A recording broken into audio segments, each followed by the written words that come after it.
Hey, what's going on, guys? This is Ronnie J here. We're going to be using the Universal Remote and the Matador in this video. And we also have with us Mars Gaming.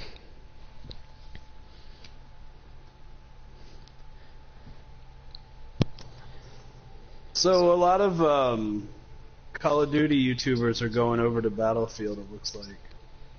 Yeah, I've noticed that. It is, because, I mean, if you think about it, Battlefield is getting more like how Call of Duty used to be. And Call of Duty is getting more of like Halo or futuristic kinds of games. Well, I was thinking about this today, right? One of the problems with Call of Duty is because they release a new players into these different groups. Every year you're dividing them up more and more and more and more, and eventually they will have just divided it into the, a point where no one's playing the game. Their newest game is going to be a total bomb, and I think that may happen this year. Just judging by all the YouTubers that are leaving, Exactly, because if you think about it, from where there's also 3 companies between Sledgehammer, Treyarch, and Infinity Ward. They're not all working together on that one game, even though it's the same name. So it's making the games less of a... They're basically making them not to their maximum peak. Well, I remember when Black Ops 2 came out, I remember feeling like, oh, finally a new Call of Duty, this will be so much fun, this will be so cool to go over to this one. That never happens anymore, because by the time, Black Ops 3 I played for a little while, then I played Destiny again, then you play all these other different games that come out. So you forget Call of Duty's even there. And they put out so many of them, you never feel like, oh man, a new Call of Duty finally came out. Because it feels like yesterday that the last one came out. You know what I mean? Yeah. It's an event. It really seems like they just don't put in much. Really, they just make the game shorter, and they don't have much of a different theme as from the last one. Right, and they're dividing their own player base. And this year, think about this, right? So they released Modern Warfare Remastered, and they released Infinite Warfare. So that's 2 more titles. Now, here's the other part. They're released on PC, Xbox, and PS4, okay? And then you have your Black Ops 3 players that are still playing Black Ops 3 for whatever reason. Maybe they can't afford the new one. Division really should do is slow the fuck down. Take maybe 2 years off. Yeah. I mean, what they really should end up doing, I feel, is do a monthly or some kind of subscription service, right? Where Call of Duty is just one thing, and then they just add stuff to it over time. And you just pay some kind of fee to play it, and it's all one player base, all the same game, because they're just going to kill it. They're going to kill the franchise. Gears of War was dead for a little while. Some of these... Madden, Madden stopped selling for a little bit because, people aren't going to keep buying Madden every 6 months. People aren't going to keep buying the stuff. Yeah, exactly. But also, going along with it, Destiny has been...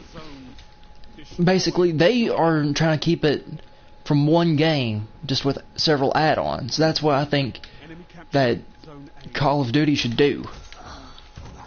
Yeah, I agree. Well, Destiny 2, I mean, they're already better than Call of Duty in the fact that they stretched everything out.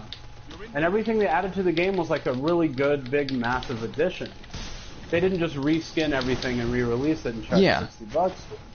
They added different game types, different elements, different enemies, different storylines. Yeah. And they're making us wait, And they aren't just running it all a game a year and then trying to get the DLCs as fast as they can. They're trying to put it all together. They're trying to actually make it last over a couple. Yeah, because talking about Destiny, in my opinion, Destiny has been one of the best games created. Yeah, I feel like they've been better as far as the greed angle. I mean, yeah, it's expensive. I think Destiny's cost quite a bit of money, but it's gotten so much better with every edition, you know? Yeah. Yeah, I just feel like... I mean, one thing, though, I do have to say, I don't quite understand the Destiny 2 approach. Like, I wish they would just keep expanding the world, just keep adding new stuff, until it's just ridiculously big. But I guess there'll be reasons for that. I don't know. I'm sure it gets complex after a while, trying to balance it. Yeah, I say it does. But I mean, if you think about it, they made this game last for 3 years already. And look at the stuff on it. They've actually put everything that another company would have probably put into 2 or 3 different games. Oh, for sure. I mean, just the Taken King alone, I think if it was, you know, the Call of Duty developers, I think they would have made that a separate game, you know? Yeah. Because it had just a massive amount of content, you know? But for Destiny, that's just another add-on, you know? Yeah. And they actually put thoughts into their DLCs. More of always expanding the storyline. Yeah. Instead of just adding in like Is when I first looked into it, I was not excited about it at all. They just showed this footage of fighting off one of those devil walkers on Earth, and it looked like a boring RPG, but you're looking down the barrel of a gun. I was like, okay, well that's just a waste of time. And then I played the beta, and what really got me was the multiplayer. I was like, damn, this multiplayer is fun as hell and different. Like, there's really nothing else like it out there. And then that's what it became about for me, was playing multiplayer like constantly. Yeah, exactly. And the world is interesting too, though. I mean, if there were a Destiny movie, I'd definitely want to watch it. Yeah, I'll say if they wanted to, they could make just about anything from Destiny they wanted. Whether it was a movie, another short little mini series added onto this, because they pretty much have everything on it. Well, think about how cool some of the ideas are in Destiny, right? Like the Vex, they can warp time and space, and they're battling throughout all these different times and places to try to destroy us, you know? I mean, that is a really terrifying and cool idea.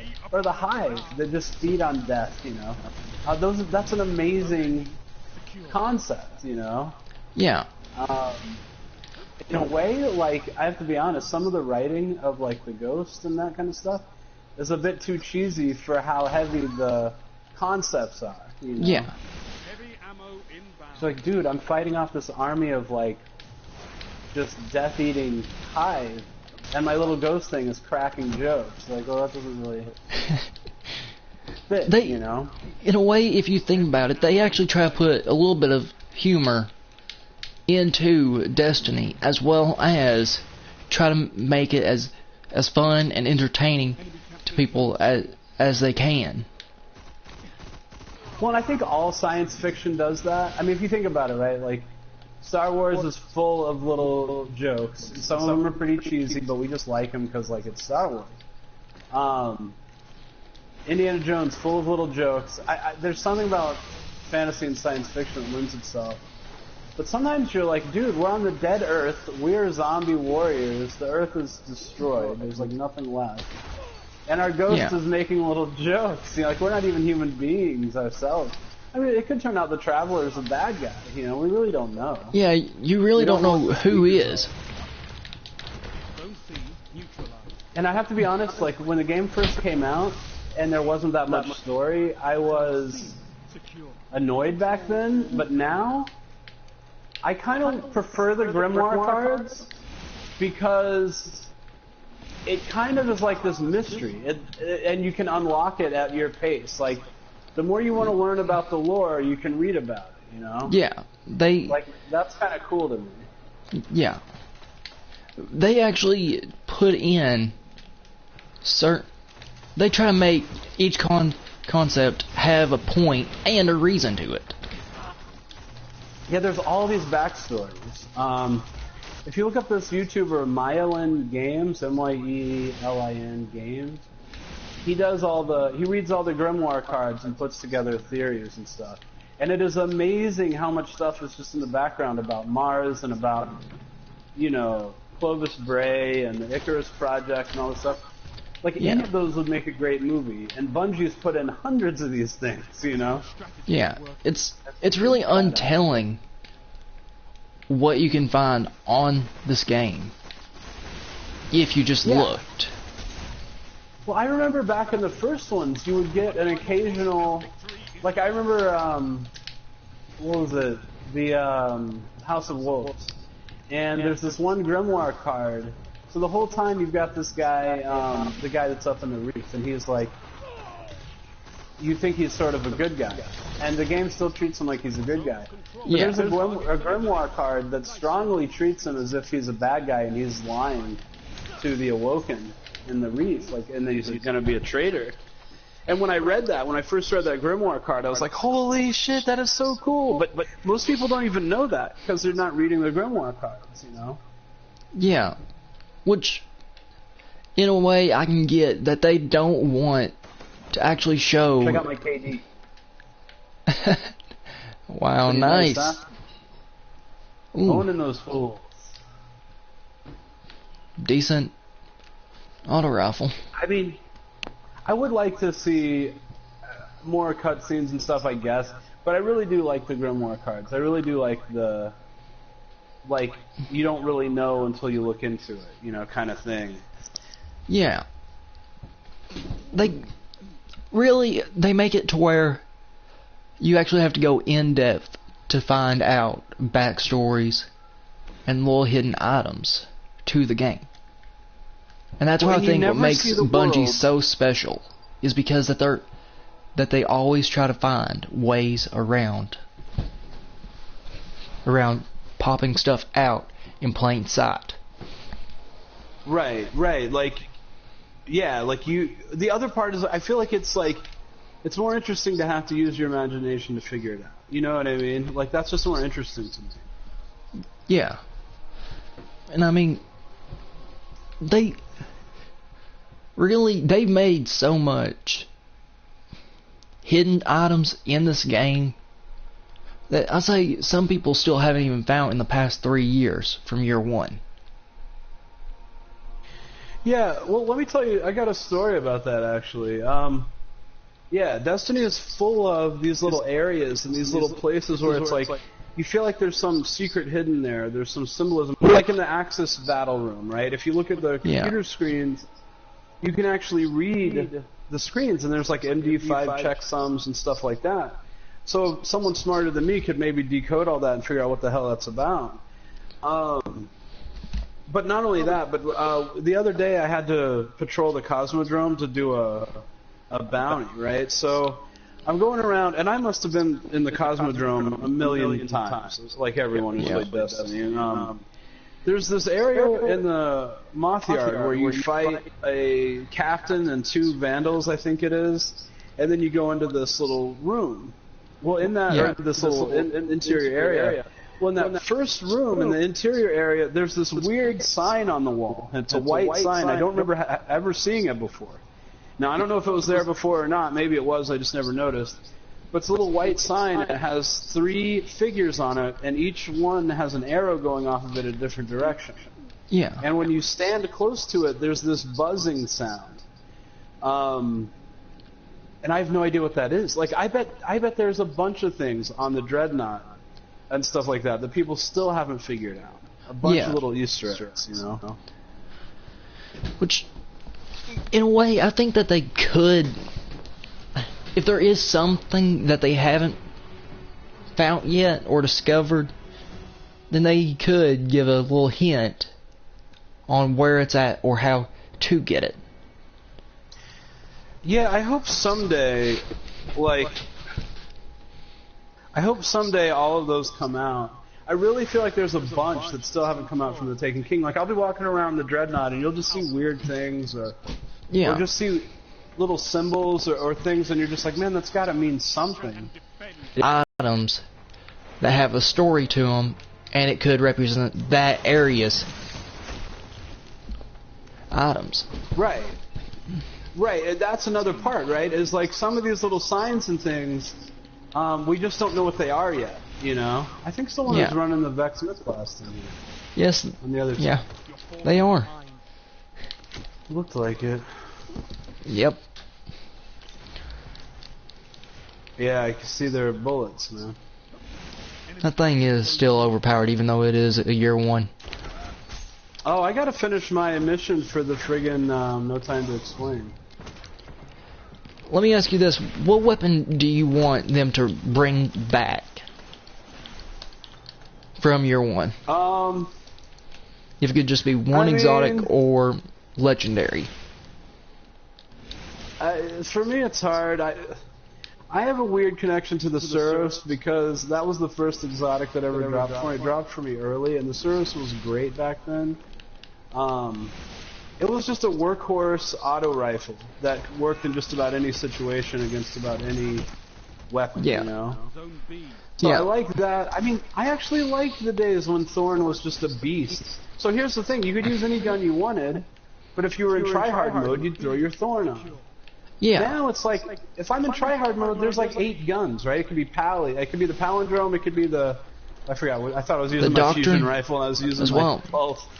Yeah, it could be you could use the Doctrine, you could use the Last Word, you could use the Hawksaw, you could use the Palindrome, you could use the Devil, there's a bunch, right? And it's hard to say which is the best. I mean, there are people that know which is the best because, like, they'll sit there and, like, shoot them and count with a stopwatch and shit. But, like, that's kind of lame to me, you know? I don't know. I like the old days when it's like, well, if you want to dominate, either get a Suros, a Thorn, or a Last Word. Yeah. And that was it, you know? Or a Vex, actually. Vex. But most people didn't have the Vex. Personally, the one weapon that I wish that they could actually make it to where year ones you can infuse them to make them a higher light level, because I had a legendary sniper from year one. It was my first legendary, but it was one of my favorite snipers in the game. Yeah, I have a Her Benevolence. I love that rifle, man. But, like, it's 170 hit, you know, it's 170 light. I can't use it. I mean, I can use it in the Crucible, but that's it, you know. And I love that thing. For some reason, I just get a lot more kills with it. My favorite sniper that I wish that they would allow to come back is the final boss. It might not have the best. Oh, I never even used that. It might not have the best impact, but that most people didn't want to use it. Where did you get it? Was it like a Crucible vendor or Vanguard vendor? Or? I got it from I think it was from a blue engram. I just opened it. I don't even remember that one. It was I think I'll have to get it out.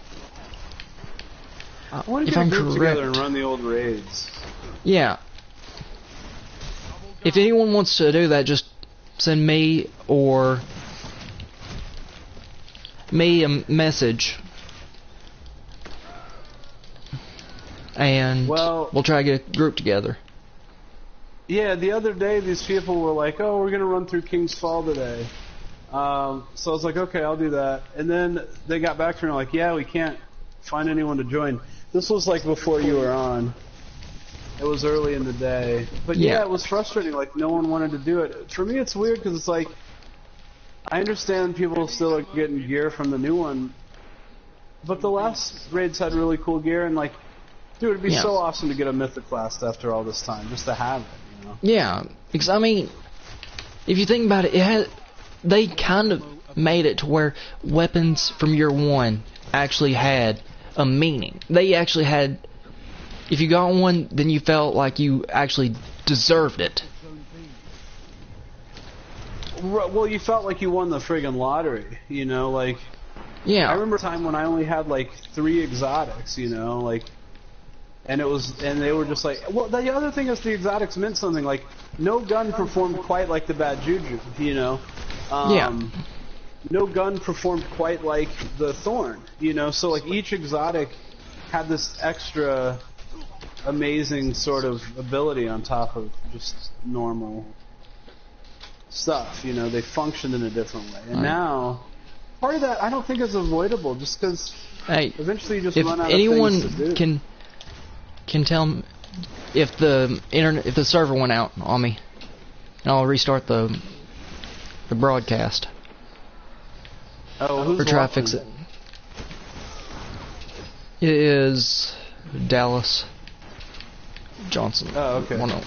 Well, that's nice of them to do that for you.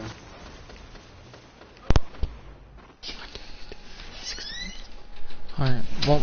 See, I'm pretty lucky I live in a place where there's a lot of internet companies and stuff, so... Yeah. I can choose, if one of them's not doing what I want, I'll get a new one. Alright, let's see here. This wants to get melted. Alright. Oh, I got one more shot, but I don't see anyone. Well, that's annoying. If anyone does know what is a good primary, like a good sniper, what's the best sniper for year 3 so far? Just put it in the comments. You know what my opinion on that is? Yeah. I'll give you my opinion on that. And it's the only God roll sniper I have, is the Bitter Edge. It has the highest aim assist. See, the thing is, I'm a bad sniper. Good snipers probably wouldn't agree with this, because they don't care about aim assist that much. But it has the highest aim assist of any rollable sniper, right? So the Zen Meteor has the highest aim assist of all snipers. But the Bitter Edge, I actually rolled it with Hidden Hand. So that makes it even higher than the Zen Meteor, once you add Hidden Hand to it. Yeah. I'll just take a look at my roll. I have it. I actually have it on me. Now, I could be totally wrong, and you'll get a million different opinions on snipers, I think. At the end of the day, I think it's whatever works. You ever play baseball when you were in school? I used to a long time ago. Well, do you ever have one of those coaches that tries to teach you to bat exactly like they do? Yeah. They tell you every little thing you have to do. You have to hold it this way, you have to cut it this way. My dad played baseball growing up, and he would always say, well, bat however you're comfortable.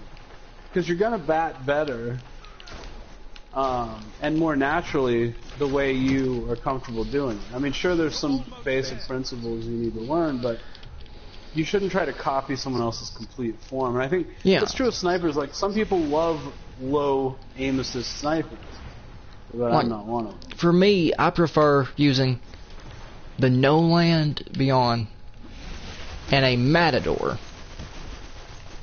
Or I just conspiracy got killed theory. by 2 arc blades in a row from 2 different players. That's fucking annoying, dude. That's one thing I don't like about supers, is when they stack on you like that. But to get killed by the same one, by 2 different players, that's fucking annoying, dude. Yeah, All right, it let's is. see here. I don't know how to get around that. I mean, I like pulling supers when I have them, so I'm not saying to take it away, but it's damn annoying. Yeah. Alright, I got an exotic there, which is nice. Can we go by the tower real quick? Yeah.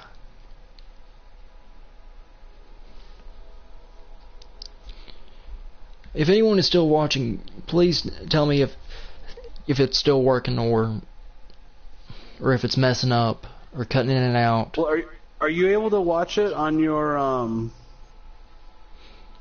phone or something? Because you could check on it.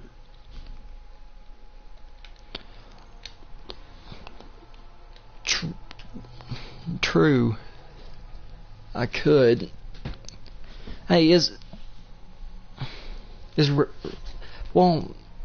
sound quality good? If I need to turn it up, then I can try. I don't know. I mean, on my end, it sounds fine. And let's see here. If anyone wants to run, say, trials this weekend or anything, just send me a message or Skeletor a message, and we'll try to get back and let you know.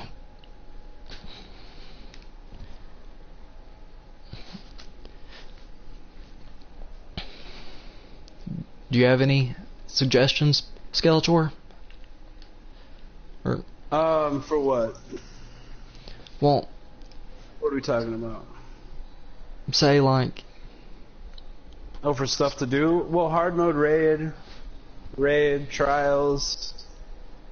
I still think you should run some trials with your buddies there. I think that would be funny. I would certainly watch them. Yeah. Which, that will be on Friday night. At approximately 9ish or so. Hey, in the comments, let me know if you want me to do a opening of a large mass of engrams or anything.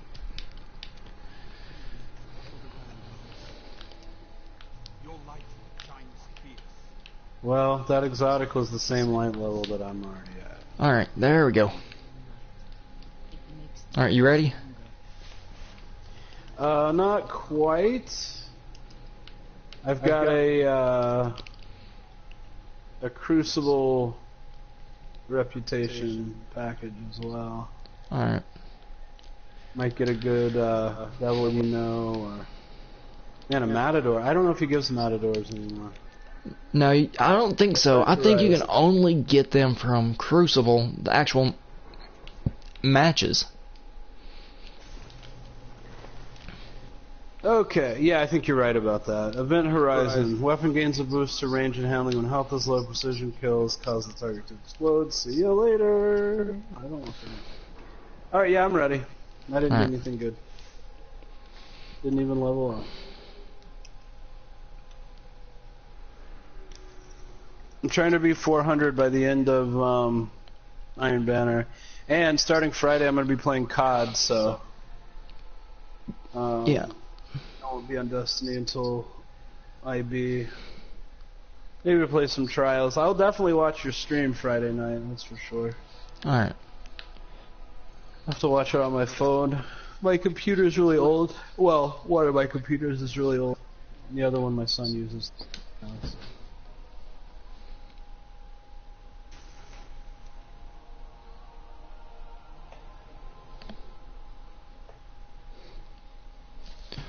Alright. Well,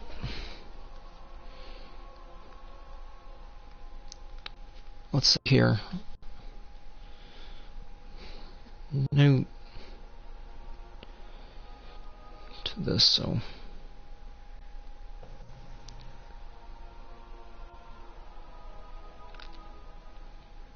alright. I can't believe the election's in 6 days. It feels like it's never going to end. Well, I really am. If you think about it,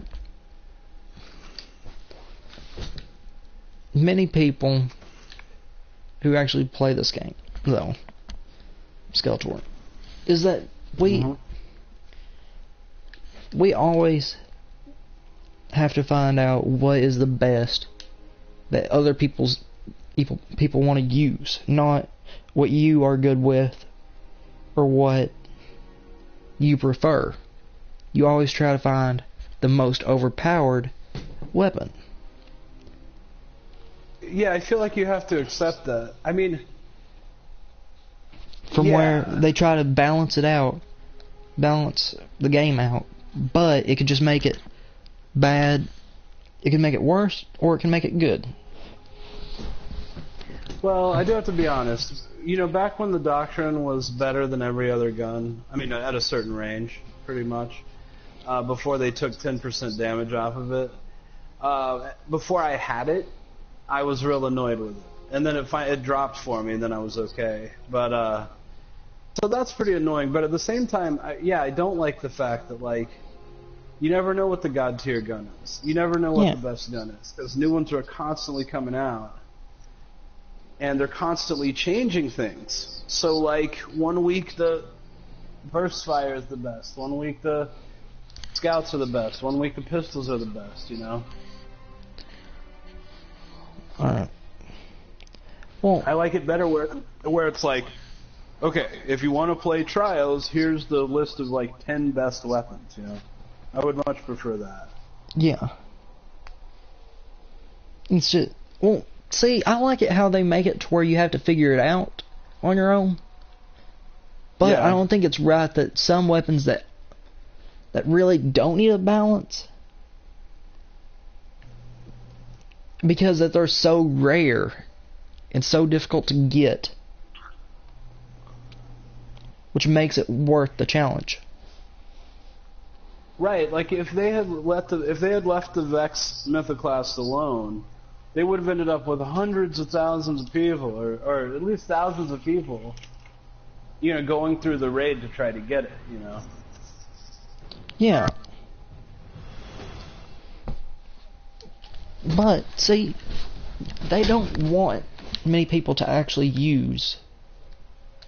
I mean, in a way, I wish that they would make it to where your ones that they didn't want to bring forwards is actually, you can infuse them to make them year 3. Or if there was a way to get a special variant for this DLC of that weapon that is basically the same exact weapon as the Vex. When I click on your username, it just shows your uploaded video. Alright. Well, tell you what, let's just see how it ends up. Do you think, well, let me ask you this. Should I try ending it and then starting another one up just to see if it worked, if it's broadcasted or no? Yeah. Yeah, I think that's worth it. Alright. Well, if you like this video, then hit the like button and subscribe. This is Ronnie J, and I'm out.